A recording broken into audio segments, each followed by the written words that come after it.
Bonjour, bienvenue à Planète Terre. La démission du premier ministre libanais Saad Hariri a pris tout le monde par surprise au début du mois, d'autant plus qu'il l'a annoncé alors qu'il se trouvait à l'étranger, en Arabie saoudite, et qu'il est ensuite resté muet durant une semaine avant de prendre la parole à nouveau. Et si le monde entier se demande ce qui se passe au Liban, c'est parce qu'il ne s'agit pas uniquement d'une question de politique interne. La démission du premier ministre est peut-être la conséquence des tensions qui existent entre l'Arabie saoudite et l'Iran. Pour en parler avec nous aujourd'hui, Marie-Joëlle Zahar, elle est professeure titulaire à l'Université de Montréal en sciences politiques. Elle est également directrice du réseau de recherche sur les opérations de paix au Syrium. Bonjour, Madame Zahar, merci d'être avec nous. Bonjour. Faisons d'abord le point, parce que beaucoup de choses ont été dites sur la démission de Saad Hariri. Il a été forcé de démissionner, disent certains, alors qu'il se trouvait en Arabie saoudite. Il ne serait peut-être pas libre de ses mouvements. Alors, quel serait l'intérêt de Riyad à le garder prisonnier en quelque sorte et à le forcer à la démission, sachant que la famille Hariri et le régime saoudien ont, ou en tout cas ont eu des liens par le passé? Mais écoutez, d'abord deux choses. Il faut revenir sur le contexte de la démission. Comme vous l'avez dit, il est un peu inusité pour un Premier ministre de présenter sa démission de l'étranger à la télévision. Or, Saad Hariri l'a fait à un moment où le ton a énormément durci entre Riyad et Téhéran, l'Arabie saoudite ayant en fait 2 jours plus tôt accusé l'Iran et le Hezbollah d'avoir lancé un missile à partir du Yémen sur le territoire saoudien. Donc, si jamais il s'agit justement d'une démission forcée, et les faits ne sont pas clairs, il y a plusieurs théories, Riyad aurait probablement intérêt à forcer une confrontation avec Téhéran, probablement dans l'optique d'essayer de se débarrasser d'un rival régional qu'on considère comme un ennemi grave. Donc, en d'autres termes, ce n'est pas tellement Saad Hariri lui-même le problème, mais plutôt Riyad aurait l'intention un peu de semer la zizanie au Liban? Mais écoutez, lors de son discours de démission, Hariri a souligné qu'il était en danger et qu'en fait le Hezbollah, allié de l'Iran, déstabilisait le Liban. C'est pour cela que le lien avec l'Iran, en fait, semble être la trame de fond sur laquelle se joue cette démission. Vous l'évoquez d'emblée, vous parlez de l'Iran, il y a l'Arabie saoudite, il y a des tensions évidentes entre ces deux grandes puissances au Moyen-Orient, mais qu'est-ce que concrètement le Liban vient faire entre ces deux grandes puissances-là? Qu'est-ce qu'il a à voir dans cette dispute-là? Mais écoutez, plusieurs choses. D'abord, le Liban, de par sa composition confessionnelle, a à la fois des communautés chiites et sunnites. Sa structure politique fait que les sunnites ont le poste de Premier ministre, les chiites ont le poste de président de l'Assemblée nationale. Et donc, en fait, la coopération entre les deux communautés au Liban est gage de la stabilité du pays. Ce n'est pas la première fois, par ailleurs, que le Liban a fait les frais, si vous voulez, des tensions régionales. Déjà, entre 2005 et 2008, une crise avait secoué le Liban selon un peu les mêmes paramètres, si vous voulez. Et puis, en plus de cela, il ne faut pas oublier la guerre en Syrie, où en fait le Hezbollah et l'Iran appuient le régime de Bachar el-Assad, alors que le régime saoudien a appuyé l'opposition. Alors, est-ce que ce serait un prolongement du conflit syrien, de la rivalité qu'on voit dans le conflit syrien entre l'Iran et l'Arabie saoudite qui s'étendrait au Liban? Écoutez, je ne suis pas certaine que je dirais prolongement. Par contre, ce qui me semble évident, c'est qu'aujourd'hui, nous arrivons à la fin de la phase militaire du conflit syrien. Le gouvernement de Bachar el-Assad a réussi, avec l'aide justement de ses alliés, dont l'Iran et le Hezbollah, mais également la Russie, à reprendre le contrôle sur une grande partie du territoire. Et donc, en fait, l'idée d'un Hezbollah fort, armé, équipé et aguerri qui revienne au Liban et qui puisse à ce moment-là y faire la loi, peut faire partie effectivement des calculs et des inquiétudes, non seulement de l'Arabie saoudite, mais également d'Israël, qui bien sûr a déjà eu maille à partir avec le Hezbollah plusieurs fois dans l'histoire des deux pays. Parce que ça, c'est un autre aspect de la question. Il existe des tensions quasi historiques entre le Liban et Israël. Effectivement, le Liban et Israël sont encore officiellement en état de guerre l'un contre l'autre, et le Hezbollah, lorsqu'il est né en fait avec pour mission de défendre le Liban contre l'État israélien, à un moment où Israël, en fait, était établi, avait contrôlé une partie du territoire libanais. Alors, Israël s'est retiré en 2000. Il y a un contentieux entre le Liban et les Israéliens sur le fait qu'il y a une petite partie du pays qui serait encore occupée. Les Nations Unies estiment que ce n'est pas le cas, mais néanmoins, cela justifie encore, selon les Libanais, le fait de la présence du Hezbollah. D'ailleurs, un Hezbollah que le président libanais a récemment présenté comme en fait garant de la défense et de la sécurité du Liban.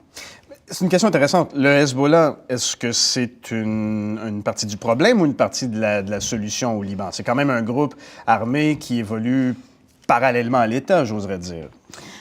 Oui, effectivement, le Hezbollah est l'un des rares groupes dont les armes n'ont pas été en fait récupérées à la fin de la guerre, et ce justement à cause de l'État d'occupation d'une partie du territoire libanais qui avait permis en ce moment-là qu'il ait, si vous voulez, une dérogation par rapport aux autres groupes.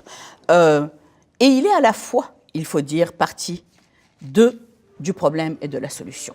C'est en fait suite à la résolution 1559 du Conseil de sécurité des Nations Unies qui exigeait à la fois le retrait des forces syriennes du Liban, mais également le désarmement de tous les groupes, y compris le Hezbollah, que la première grosse crise qui avait commencé avec l'assassinat du père du Premier ministre actuel, Rafik Hariri, avait eu lieu.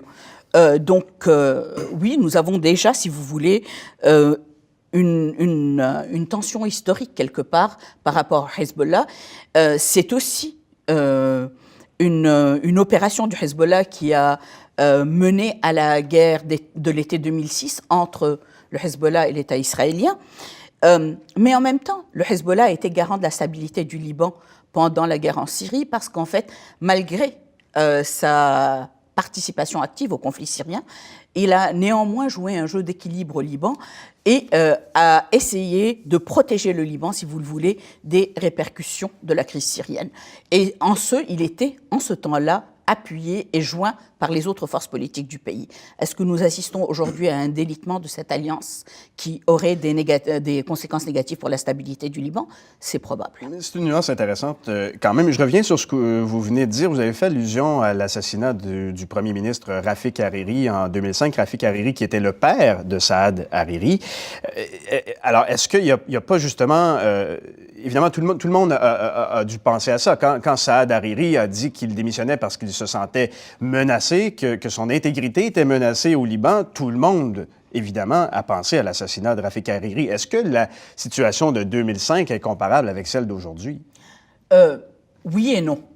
Je vais dire d'abord non, parce qu'en fait, en 2005, les troupes syriennes étaient encore déployées au Liban, contre, bien sûr, la volonté d'une grande partie du peuple libanais. Aujourd'hui, il n'y a plus de troupes syriennes au Liban. Par contre, ce qui est très similaire, c'est en fait cette rivalité à la fois régionale entre l'Arabie saoudite et l'Iran et internationale entre l'Iran et notamment les États-Unis, qui a facilité en 2005 et qui aujourd'hui, je le pense, menace le Liban de devenir une caisse de résonance des luttes internationales et régionales dans l'espace moyen-oriental. Quand on parle du conflit entre l'Arabie saoudite et l'Iran, il y a peut-être un éléphant dans la pièce qu'on n'a pas évoqué jusqu'à maintenant, qui cache peut-être bien, tout dépendamment de quelle perspective on se place, mais il y a les États-Unis aussi, et notamment le président Donald Trump, qui est très belliqueux à l'endroit de l'Iran. Est-ce que Washington peut avoir un rôle à jouer dans ce qui se passe aujourd'hui au Liban, dans la démission de Saad Hariri?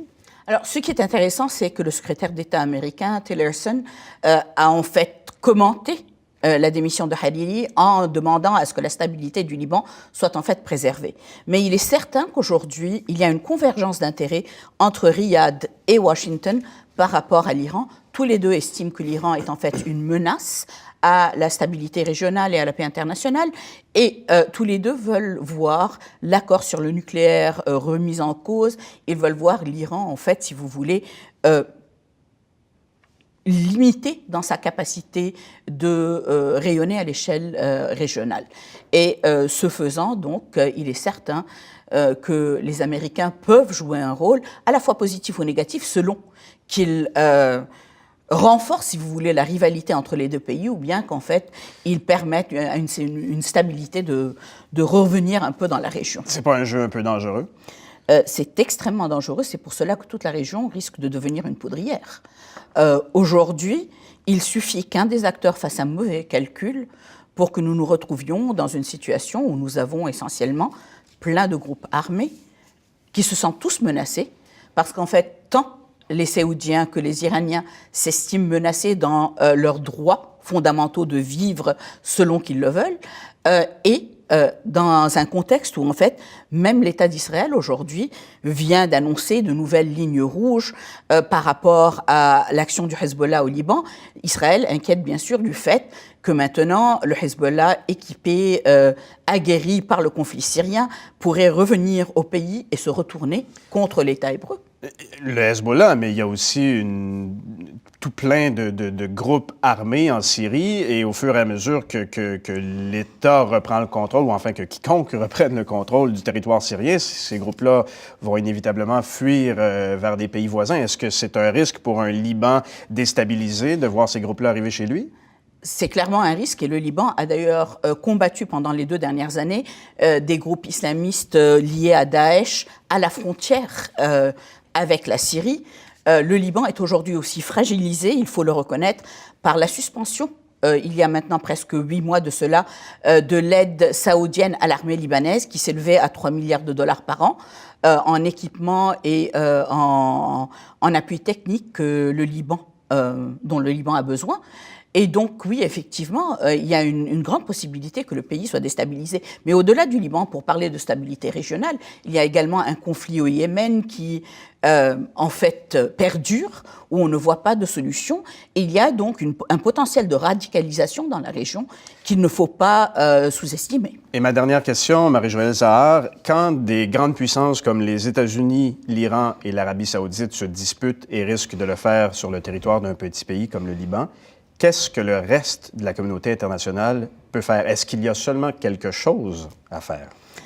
Il y a sûrement quelque chose à faire, et je pense que c'est en ce sens-là qu'on devrait probablement comprendre l'initiative d'Emmanuel Macron, qui a en fait visité l'Arabie saoudite de manière un peu impromptue, il y a de cela 48 heures, pour essayer justement d'appeler au calme, parce qu'en fait, aujourd'hui, la communauté internationale a un rôle important, et c'est celui de souligner qu'il est très facile d'augmenter, si vous voulez, l'intensité d'un conflit. Mais une fois que le conflit éclate, on ne sait pas où ça mène, et c'est quelque chose que le Moyen-Orient connaît très bien. Marie-Joëlle Zahar, professeure titulaire en sciences politiques à l'Université de Montréal, merci d'avoir été avec nous pour parler du Liban. Merci pour l'invitation. Au revoir.